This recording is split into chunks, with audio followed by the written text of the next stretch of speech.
Red Ray Gun Limited presents The Benji and Nick Show.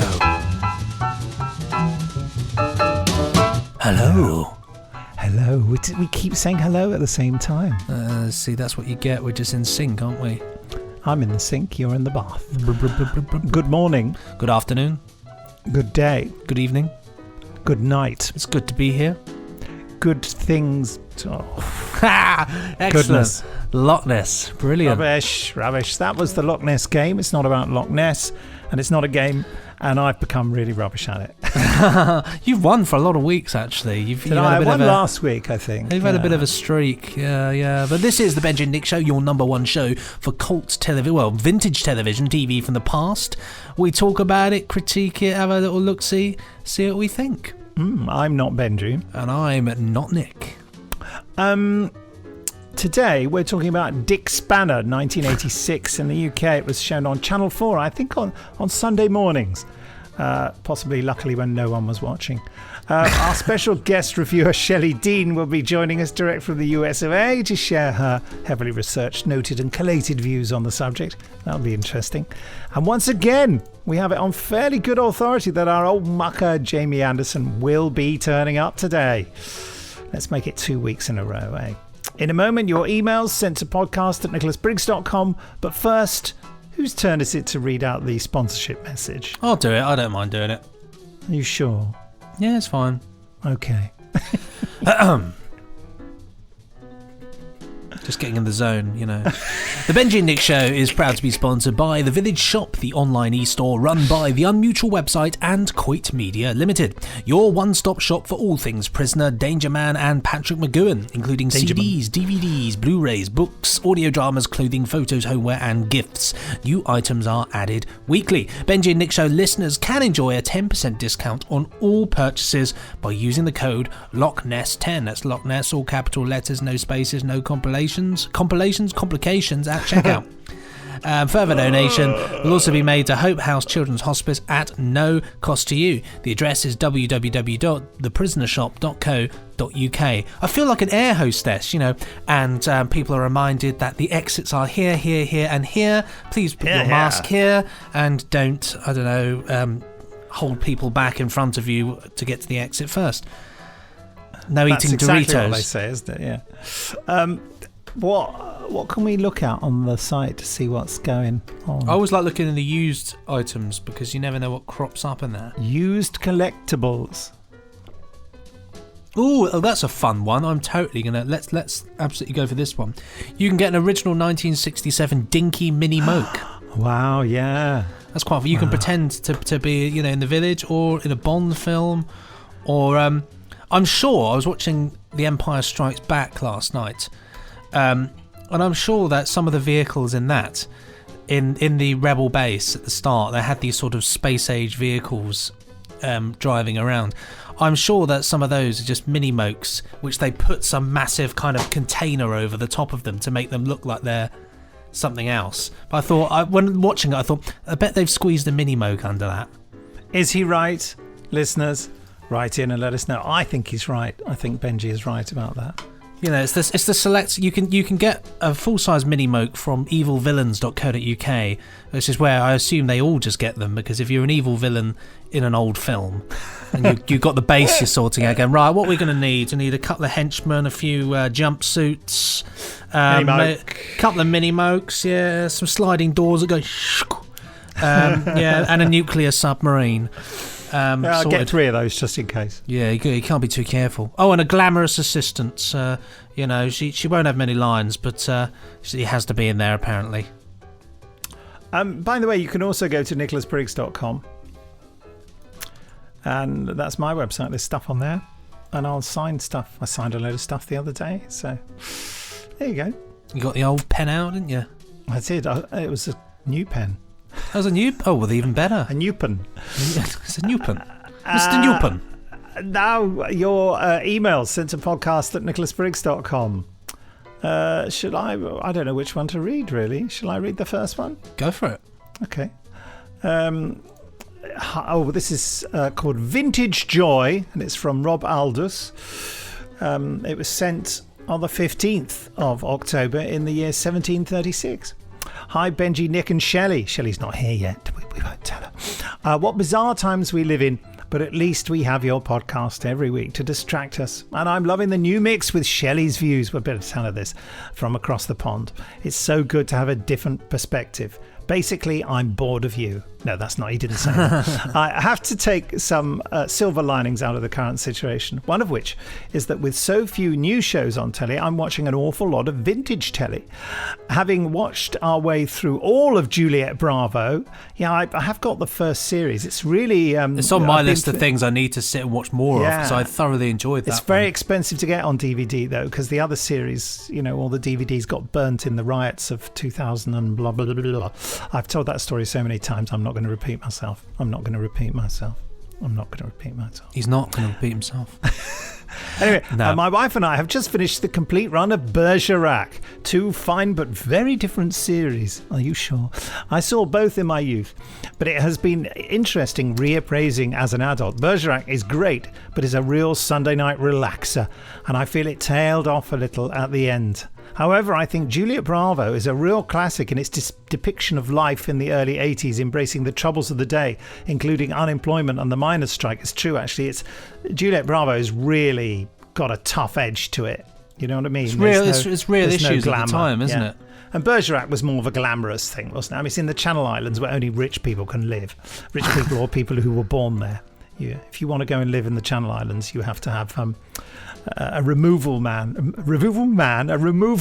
full of money and the highest value notes. A real piece of social history, talking about Juliet Bravo, not my bitterness about Bergerac. By the way, the Channel Islands are lovely.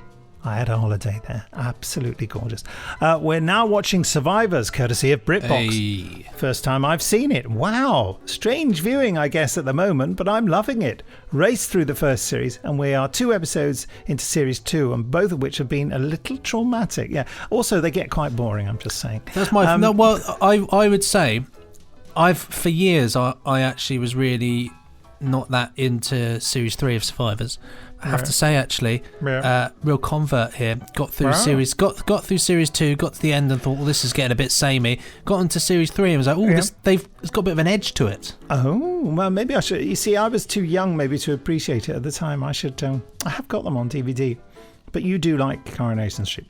We're even getting our daughter into the old stuff, having introduced her to Poirot, whose first episodes now date back over 30 years. Crikey. She loves a good detective mystery. We'll pop back to the 21st century for Brave New World and the upcoming 3rd series of Star Trek Discovery. Brave New World, what's that? Is that a new thing? Is that the new Star Trek that they've announced? Is it? Oh, no, it's not. Hold on.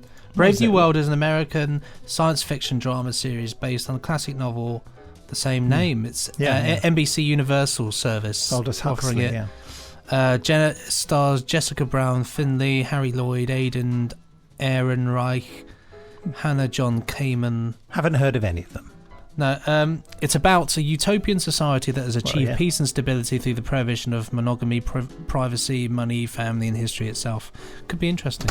Yeah, I mean, I know of the book, the original book. Anyway, it's very, very famous, Benji.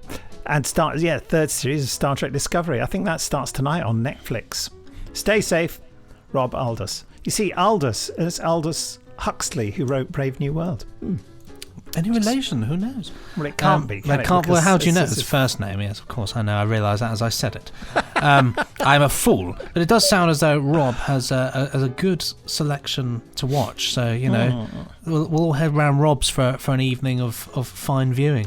Yeah, we're on the way. Bergerac is one we should definitely touch on, actually. We've not done Bergerac before. We've not done Bergerac. Is it on BritBox? It should be. Dad, be silly. I bet it ain't. I'm pretty certain it isn't, but it should be, shouldn't it? I know that BritBox are getting all the play for today's, but I just keep waiting for them to do it. They released a trailer, but I've not actually... Oh, I'll definitely watch those. Yeah.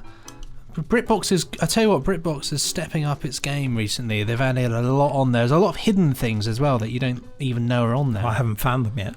Yeah, but that's part of the fun, Nick. That's part of the fun.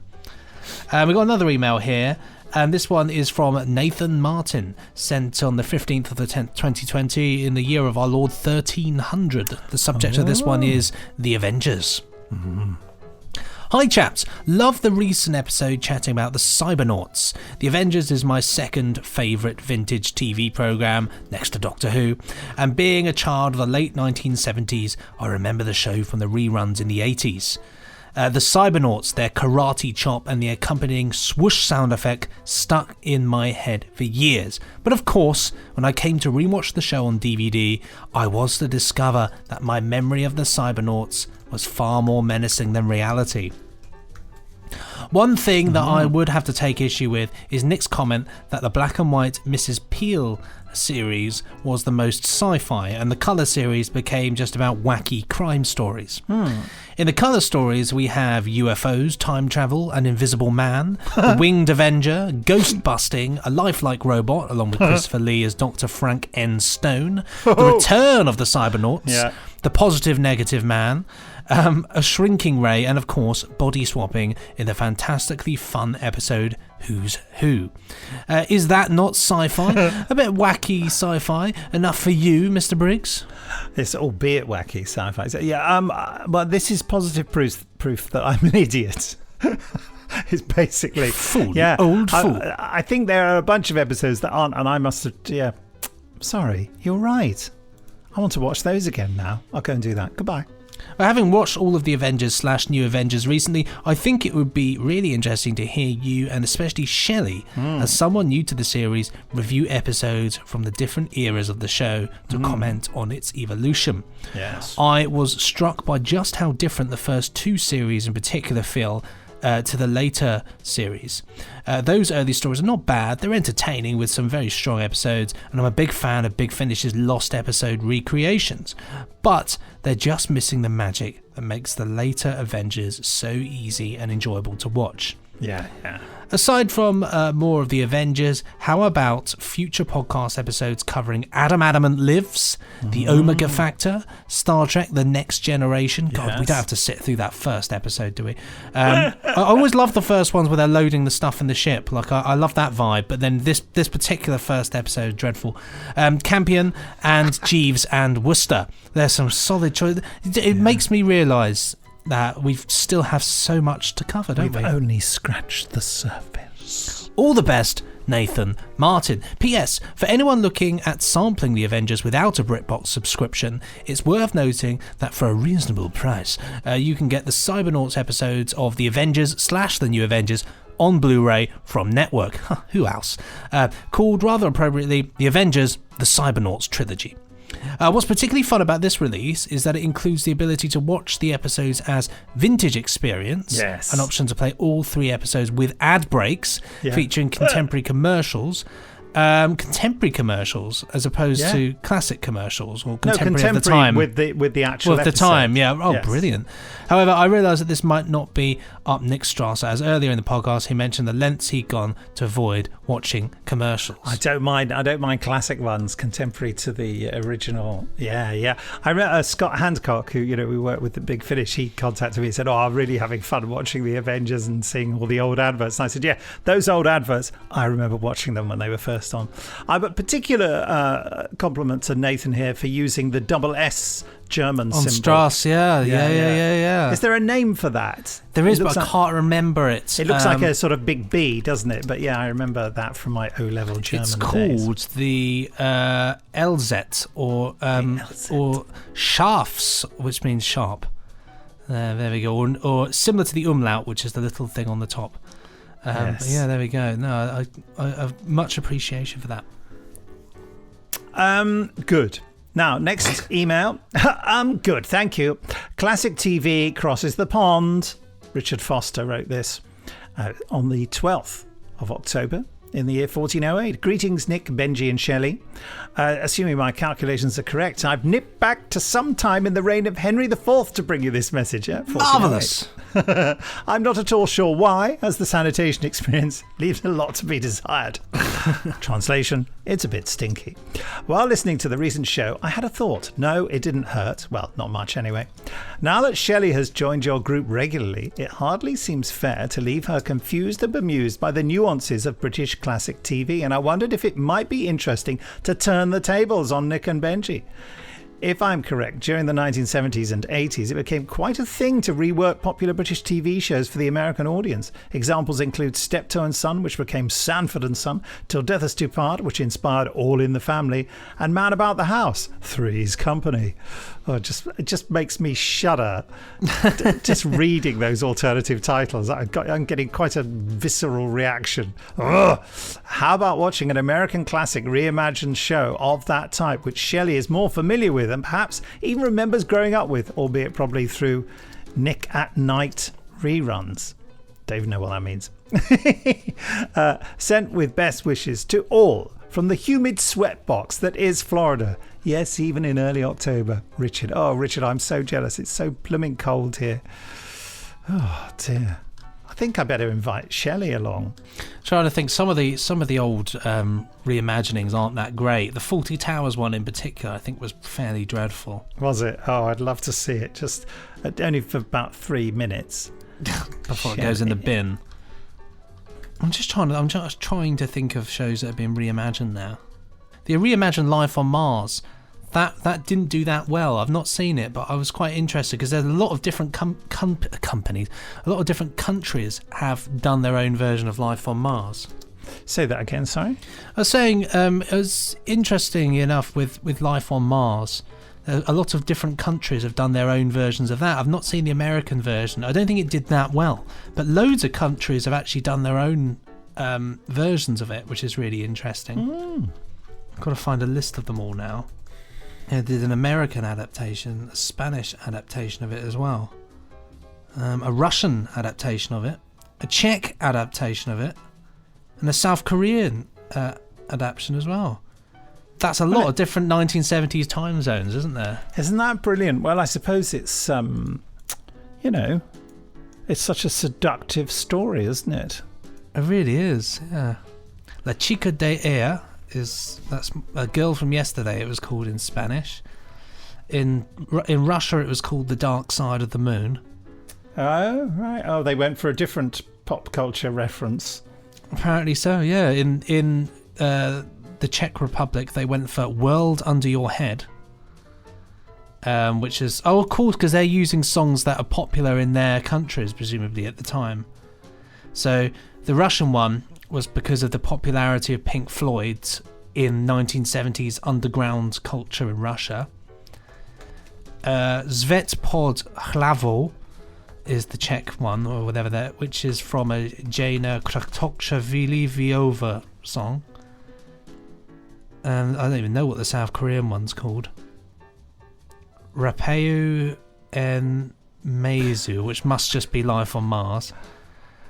And yeah, La Chica de Ayer is from Nacha Pop, which apparently is a similar song at the time. Sorry, I'm just really enjoying this rabbit hole, quite frankly. No, I'm enjoying listening to it. I mean, I think that it should be a new feature of the podcast, that we should just get a lot of foreign words and get you to read them out really badly. Really?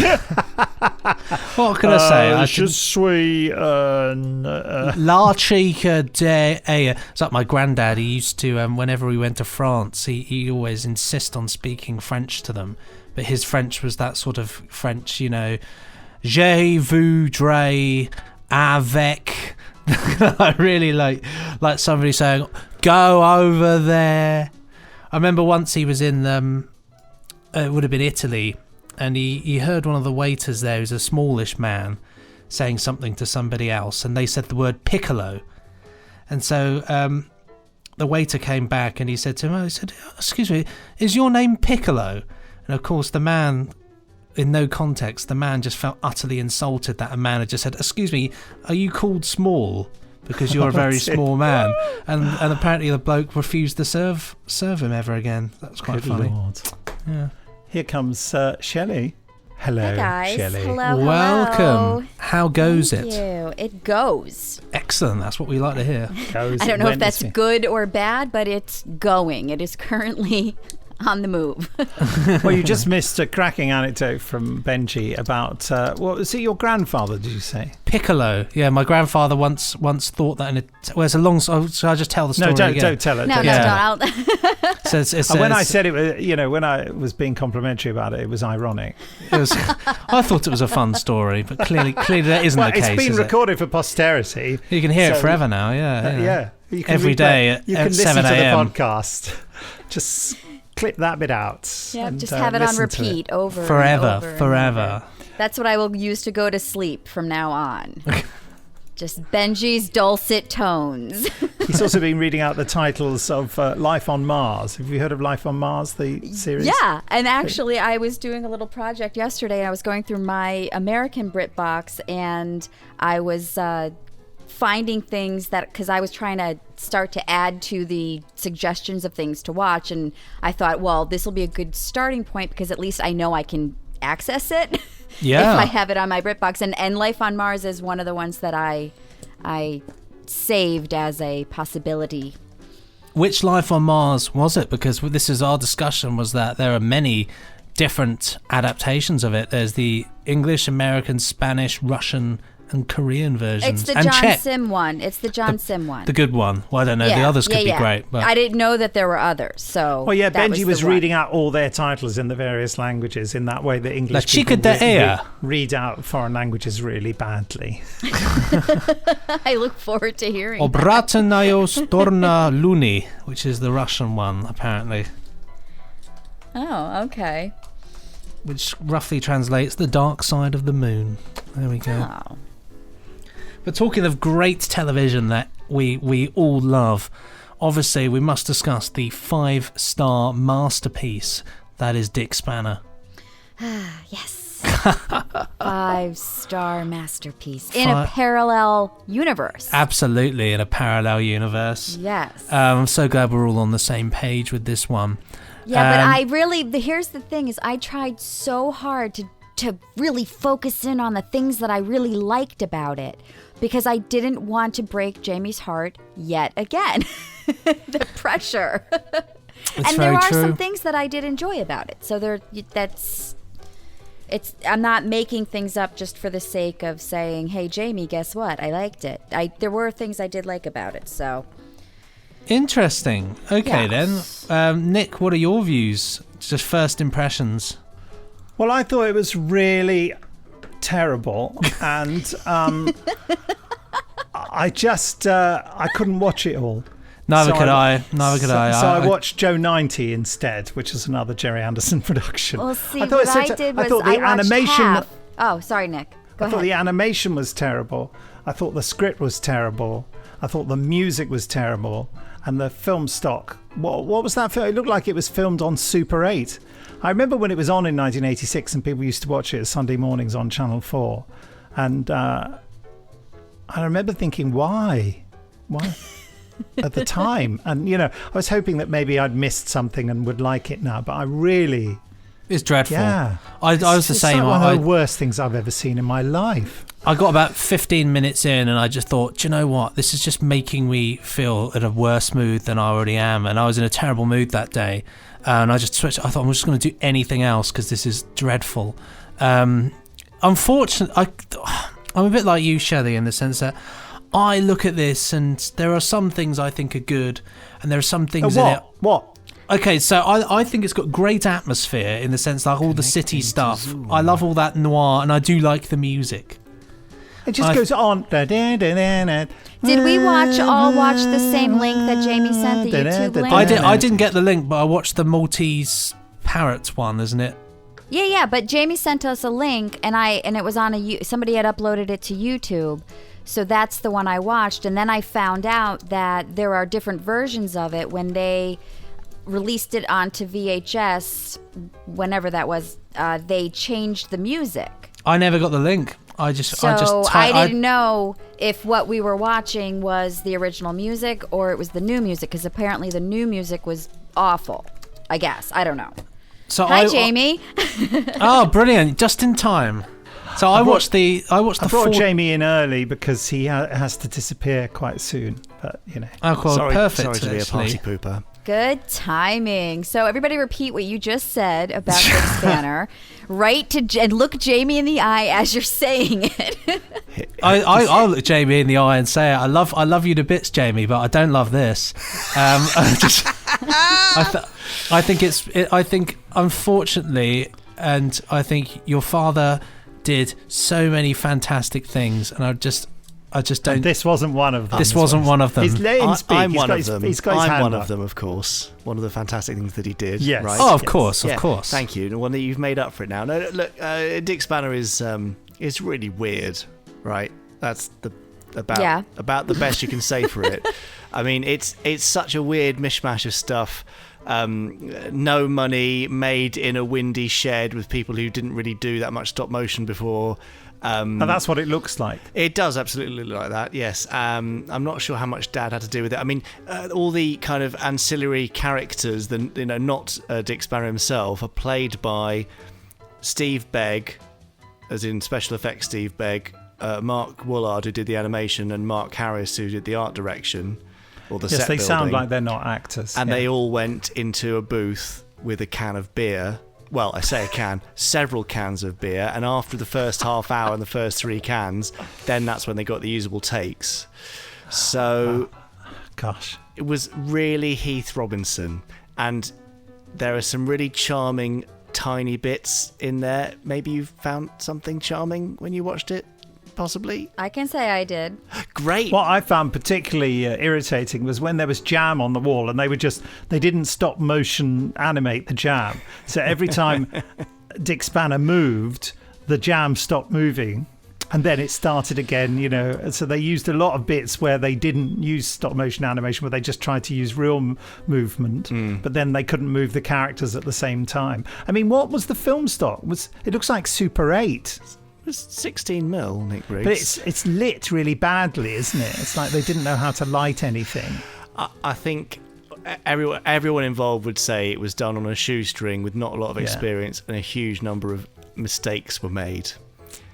But what were they thinking when they decided to make something like this? I mean, first of all, at some point, someone read the script, and then they thought it was all right to actually make that into a television program. Well, Tony Barwick wrote a lot of the scripts, or certainly edited them, and he wrote a lot of your favourite episodes of perhaps things like Joe 90 and I Captain noticed. Scarlet. Yeah, yes, Same guy. International Concerto. He wrote that, didn't he? Which I'm very fond of, and even though I don't like beautiful. Joe 90, and yet, I mean, it's a weird central idea, and I think it was shown on Network 7, right, which was the Janet Street Porter presented sort of teen plus magazine show on Channel 4.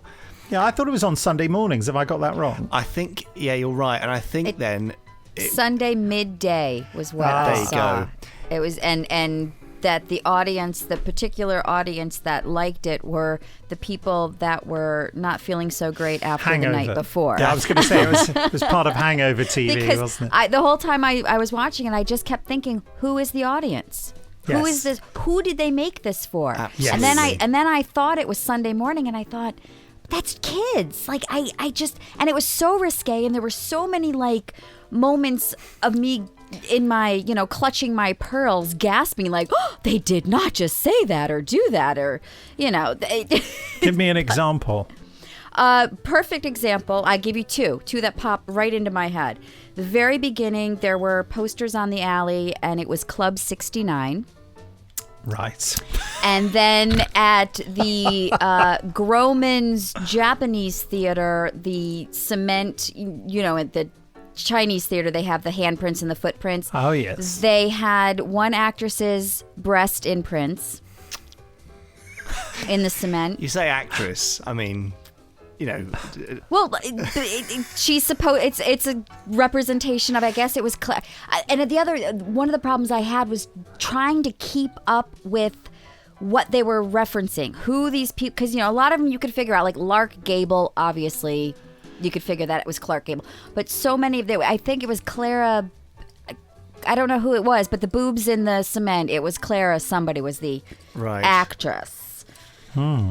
So, yeah, watching this, I was just like, this isn't for kids. There's no way. Yeah. It does feel like it was made by people who'd drunk too much beer. doesn't it? What was your dad? Yeah. What did your dad say about this? I mean, it went out under his name. Presumably, did he say we need to do a stop motion animation series that's relentlessly full of bad jokes? Was that what he set out to do? I've got the handwritten brief here that says exactly. No, not that. Obviously, not that. No, I think what had happened was they had finished Terrorhawks. They had a great crew together, and Dad was used to. In the Century 21 days, basically having either no downtime or maybe 2 or 3 weeks downtime between productions. So he would be able to build up this great crew and keep them in work. So they went off the back of Terrorhawks. I hope the timeline's correct here. Then they made the pilot for Space Police, taking on all the sort of the stuff they learned on Terrorhawks, all the sort of stop motion, the model effects, etc., etc. And then they finished that, and it wasn't selling, and there was no other work.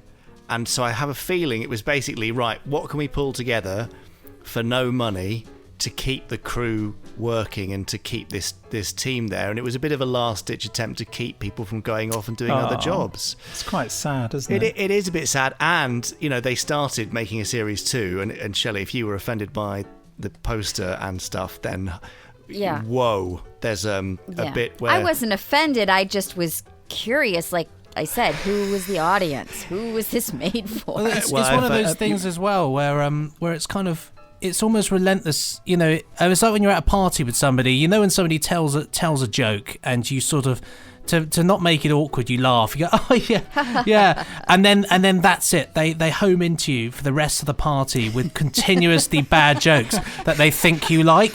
It's like the classic that's thing. That's your sense of humor. Well, so it just feels like it feels like you're just trapped in this void of like all this stuff. I was in a bit of a jam, and then there's the jam, and it's like this. Okay, that's funny, and then they just do it again and again and again and again. It's like when you have a girlfriend, isn't it? And she makes you a meal for the first time, and it's something you can't stand. Say, I don't know, and you have to go, oh, that was lovely. And then every time you see her, she makes you that meal. Yeah, but I've done that with a girlfriend. I asked her to choose whether she wanted rice, potatoes, or pasta, and she went, rice. And she said it in a really enthusiastic way. So every meal I cook for her, I cook rice. And then after about 3 months, she just said, can I just say, I don't like rice? And I said, but you said. She said, I know, I don't know why I said that. She'd been eating rice for 3 months. Well, that's kind of how I was feel American, hence my bad American accent. Very I good. feel a bit riced out by this, but what I would say is that I think the thing that makes me, I guess, the most sad is that I do think the concept has real potential to be incredibly good. Yeah, as an essential. Can I just go back to Jamie, because we're going to lose him in a while, because he's going to walk out on us. I might, but he has limited time. Are you going to say in the second series there was a bit where?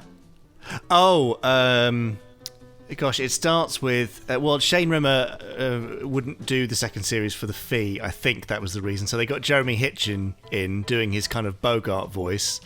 So instantly you're like, oh, this is strange. They only made the first episode before it was cancelled. And Spanner drops out of a plane and crashes through various bits and pieces and ends up in Toulouse-Lautrec's studio, where he's drawing a nude lady. And Spanner says, nice jugs. And then they cut to her and she's holding a pair of milk jugs in front of her naked breasts. And then the subtlety of the puns. And then pulls them apart to reveal puppet boobies. It's bizarre. And then it gets quite 80s racist after that. Yeah, I've literally, it's funny, as you were saying that, I was just lost on YouTube racist. With it muted. And I've got to that exact episode as you were talking about it. It was like I was watching a commentary. Yeah, naked boob, and then a really stereotypical racist Chinese bloke. God almighty. Yes. Who did your dad think it was for? I don't think he really knew, and things were changing. Ads were changing. Market research was changing, and whereas in the 60s. They'd made things like Thunderbirds and it was more grown up and they'd hit a sweet spot where it appealed to kids and families, but it was never made as it will appeal to this demographic. He never really switched over into making it for a specific demographic. And I think there's value to that, because by doing stuff so narrowly, it means you grow out of shows. The other end of that spectrum is you have things like Dick Spanner, which are clearly a bit of a miss, is to put it mildly, for you three.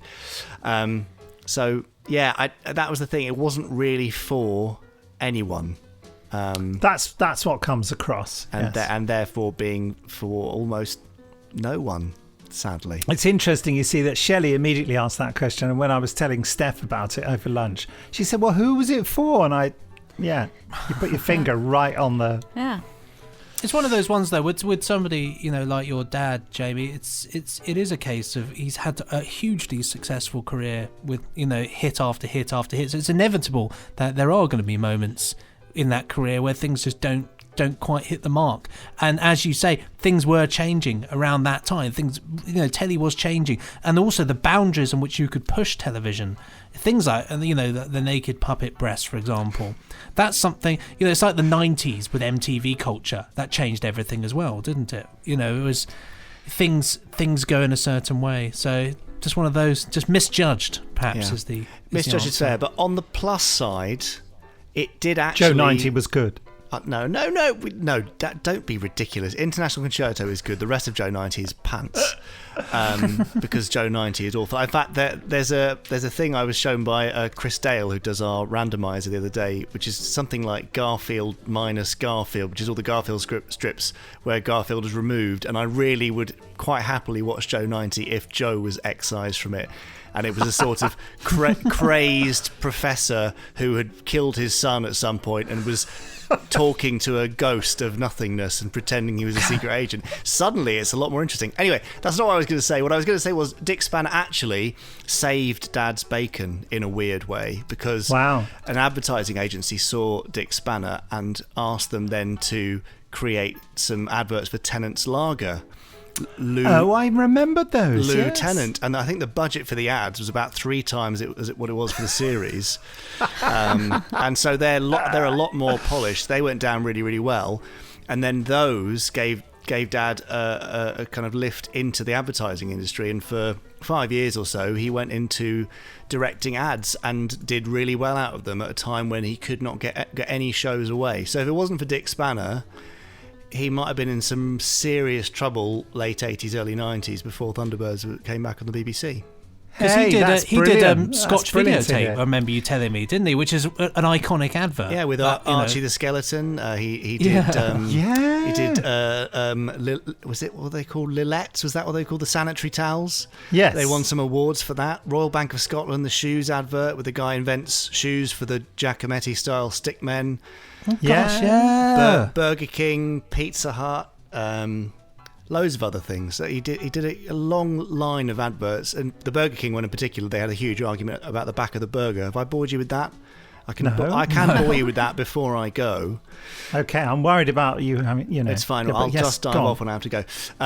So they were asked to make an advert for Burger King, showcasing some new burger. I don't know what it was, Whopper, whatever Burger King did then, and they did a storyboard for it, and the camera did a really cinematic pass all the way around the burger, showing it off.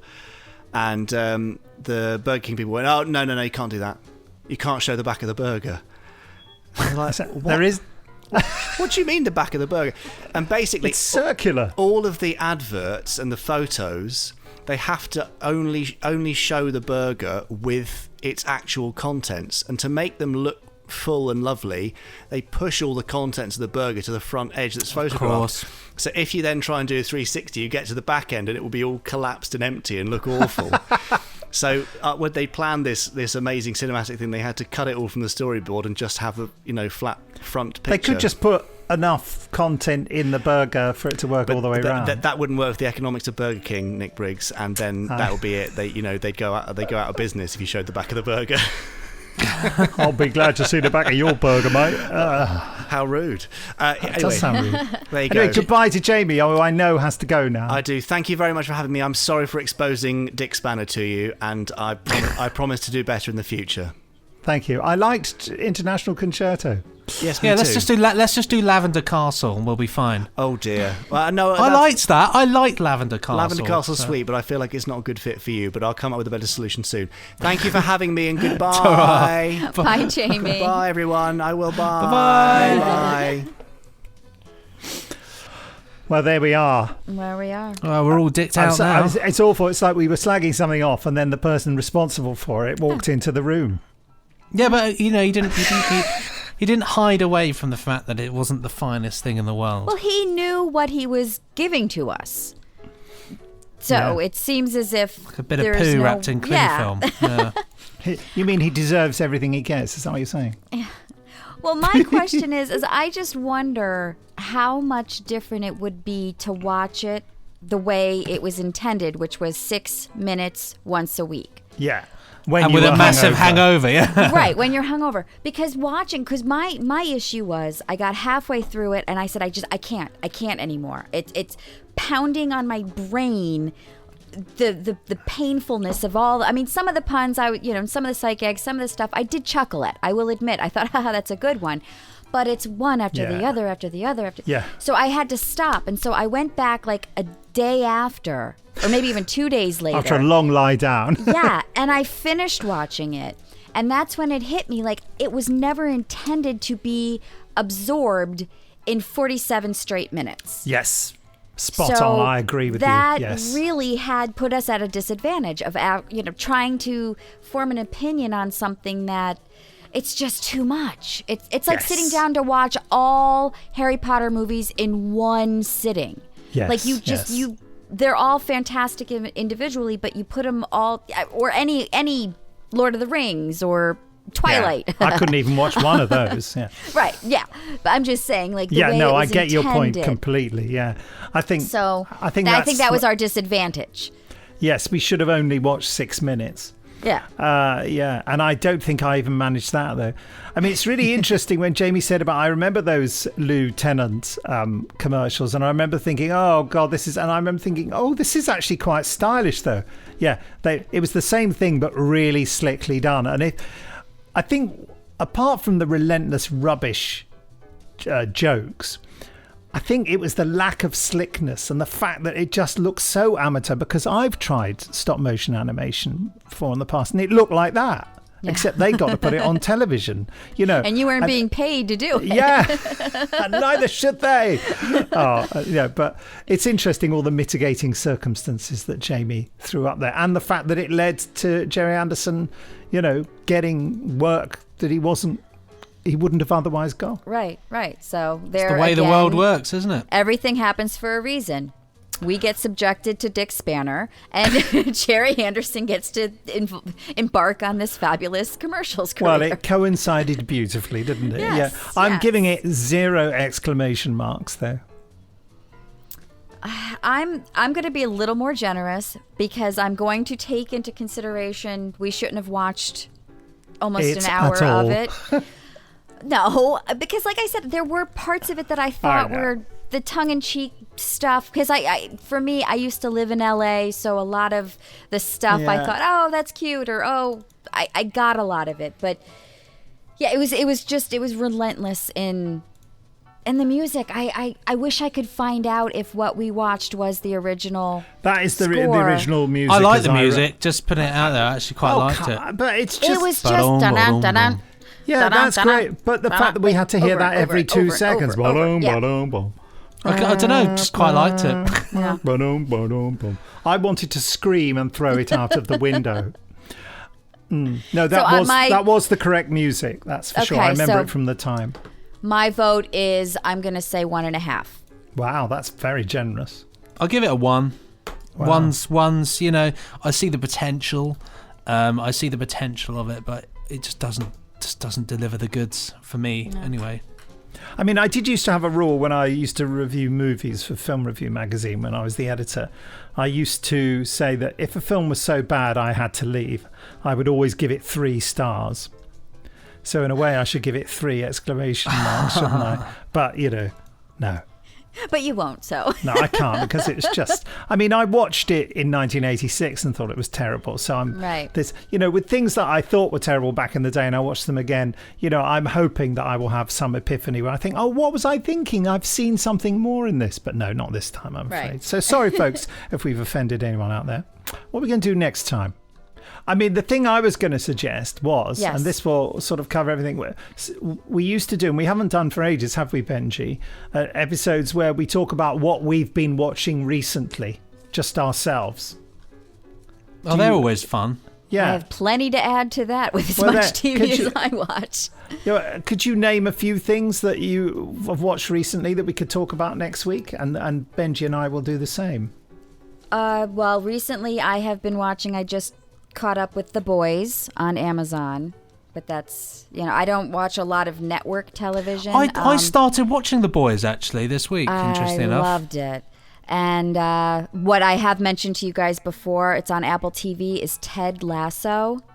I cannot tell you how much I adore that show. Okay, that's two things there. And that kind of marries our two worlds. It's an American in England, and it's absolutely joyous and beautiful, and I love it. And also I've been watching a lot of old stuff. I've been rewatching. Do you guys know The Amazing Race? No. It was a show. It's a reality show here in America that's been on since before 9/11, so maybe 1999 or 2000, and it's teams travel around the world racing. And it's a great show, but it's a reality show. So you can talk about that next week. I Benji? can talk about anything. Benji, I've been watching Star Wars, the despecialized versions. Okay, right. We're going to do that then. Talk about that. Bit of Farscape. The reason I'm saying this is so Colin Smith, who does our covers, can hear what we're going to discuss, and then he can put them on the covers. There we go. Bit of Good Night, Sweetheart. King Avengers. Oh, of course, yeah, you've been watching that. What else have I been watching? I was watching Wallander. And I started watching a thing called The Staircase, which Jamie recommended I watched on Netflix. Oh, is that the true crime, the guy, the wife that fell down the stairs, or the hot tub, something? Gangster Squad, the movie with Josh Brolin, which is full of machine gunnings. And I have to say, I really enjoyed it. Anyway, so that's what we're going to talk about next week, folks. All that kind of stuff. All right. I suppose now then it's time for us to get close to the microphone in true fashion. So from me, Benji B, it's goodbye. And from me, Nick B, it's goodbye. And from me, Shelley, sorry, I'm laughing. It's goodbye. It's okay to laugh. You've got to laugh.